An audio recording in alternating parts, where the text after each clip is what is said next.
बड'लेण्ड मोनाब्ला जों जिराया बड'लेण्ड मोनाब्ला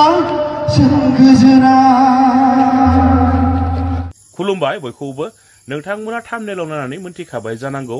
एनडिपिनि गायसनगिरि आफादगिरि मानगेन्द्र रन्जन दैमारि सारा जोबथेसालिनिफ्राय 20 साननि थाखाय पेरेलाव उदां जानानै गावनि आंगो न'आवहाय सफैनो हानाय भिडिअ फुटेजखौ नोंथांमोना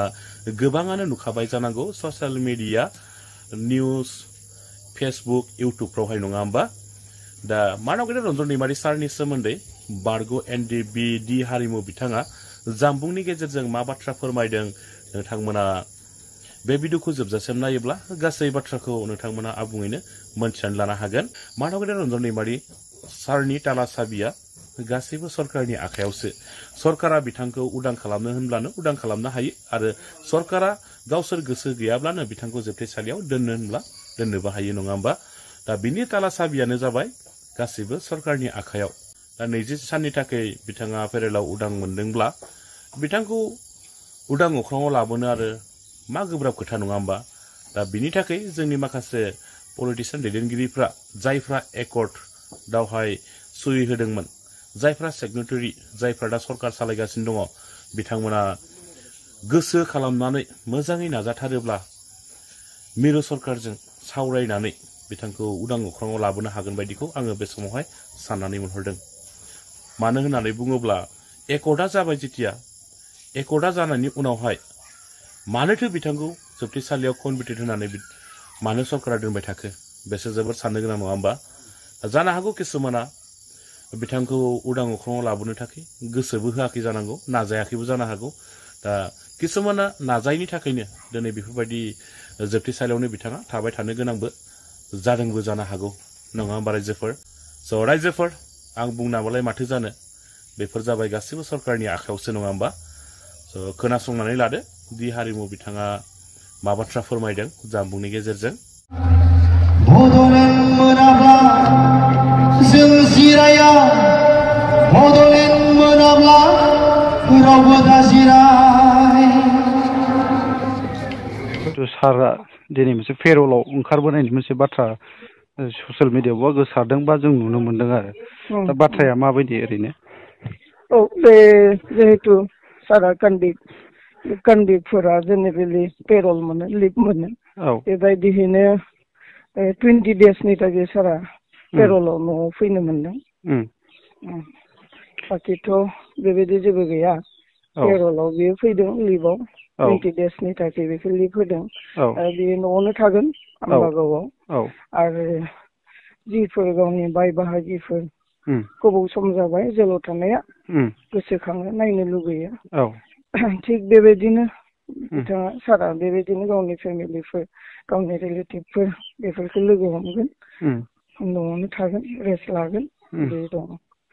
आচ্ছা बै सिकिउरिटिनि बेलायाव मा बुंगोन सारजा जिहेतु दाबो उदाङाव फैयाखैथ' दा बिनि फारसे सिकिउरिटिनिफ्राय गभर्नमेन्टनि फारसेनिफ्राय बिदि सिकिउरिटि टाइट सिकिउरिटि बा मोनसे होनाय जागोन नामा बेखौ गभर्नमेन्ट लेभेला माबायदि खालामो गभर्नमेन्टनि आखायाव थागोन सिकिउरिटि जुदि सारनि थाखाय प्रयजन होननानै गभर्नमेन्टआ सानोब्ला बिसोरो जगायगोन आरो जुदि गावसोरनि थाखाय जेबो गैया बे खुलायैनो थानो हागोन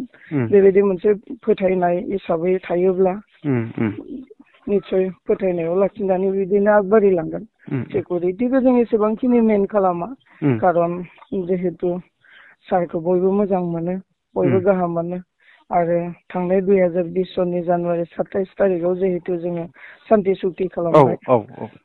बरबेहेक बेबायदिहै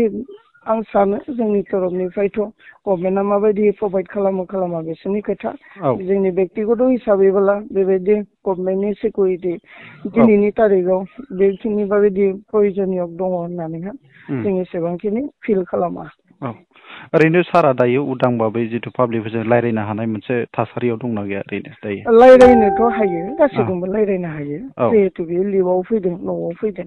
गतिके गासैजोंबो रायज्लायनो हागोन बियो ओरैनो आरो बेबायदिहै सोरजोंबा रायज्लायनो मोनगोन सोरजोंबा रायज्लायनो मोना बेबायदि थाया बेयो गासैजोंबो रायज्लायनो हागोन आच्छा आरो बे खौरांगिरिफोरनि सिगाङाव सारा बेबायदि स्टेटमेन्ट होनो हानायनि मोनसे परिबेसखौ जितु सरकारनि फारसेनिफ्राय बिदि मोनसे नेमखान्थिफोर खानानै होनाय जादों नामा ओरैनोथ' लिभआव फैनाय मानसिया बेबायदिहै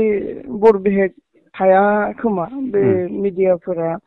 बाइट लाफायनो गोनां बा माबा मोनसे खौरां बिजोङाव गावनि सिन्था धाराखौ फोरमायनो गोनां बेबायदिखौ खौरां बिजोङाव निस्सय सारा खालामनाय नङाबो जानो हागौ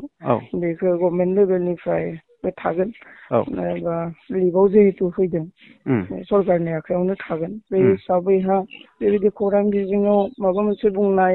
बा बाइट लाखिनाय बेखौ हयथ' सारा खालामाबो जानो हागौ बे सारनि सायावनो सोनारगोन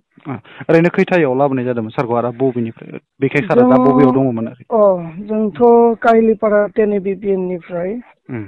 दहाय 1:30 बाजियाव जों ओंखारबोबाय आरो 4:30 आव जोङो उदालगुरि आम्बागाव सफैबाय दा आम्बागावआवनो थागोन सार बड'लेण्ड मोनाब्ला जों जिराया बड'लेण्ड मोनाब्ला जों गोजोना बड'लेण्ड मोनाब्ला जों जिराया बड'लेण्ड मोनाब्ला रावबो दाजिरा